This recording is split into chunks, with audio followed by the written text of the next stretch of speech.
Taste the Daily. JEE தேர்வில் தேசிய அளவில் 417வது இடத்தை பிடித்து சாதித்துள்ள பழங்குடியின மாணவிக்கு அதிமுக பொதுச் செயலாளர் எடப்பாடி கே பழனிசாமி வாழ்த்து தெரிவித்துள்ளார். இதுகுறித்து அவர் வெளியிட்டுள்ள அறிக்கையில், சேலம் மாவட்டம் கல்வராயன்மலை அருகே வசித்து வரும் கருமந்துறை பழங்குடியினத்தைச் சேர்ந்த ராஜேஸ்வரி 12ஆம் வகுப்பில் 521 மதிப்பெண்களும், ஜேஇஇ தேர்வில் இந்திய அளவில் 417வது இடத்தையும் பிடித்து ஐஐடி மெட்ராஸில் இடம் கிடைத்துள்ள செய்தி கேட்டு மகிழ்வுற்றதாக தெரிவித்துள்ளார்.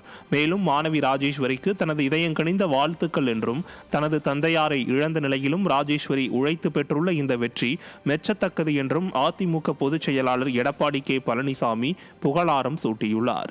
மேலும் கல்வி ஒன்றே சமூக முன்னேற்றத்தின் வழி என்றும், மாணவி ராஜேஸ்வரி உயர்கல்வியிலும் சிறக்க வாழ்த்துவதாகவும் கழக பொதுச் செயலாளர் தெரிவித்துள்ளார்.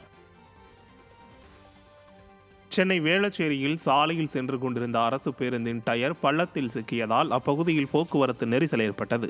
கோயம்பேட்டிலிருந்து கேளம்பாக்கம் வரை அரசு குளிர்சாதன பேருந்து வேளச்சேரி மேம்பாலத்தின் கீழே சென்று கொண்டிருந்தது. அப்போது சென்னை குடிநீர் வாரியம் சார்பில் தோண்டப்பட்டு சரியாக மூடாமல் இருந்த பள்ளத்தில் அரசு பேருந்தின் டயர் சிக்கி நகர முடியாமல் நின்றது. இதனால் அப்பகுதியில் கடும் போக்குவரத்து நெரிசல் ஏற்பட்ட நிலையில் வாகன ஓட்டிகள் கடும் அவதியடைந்தனர்.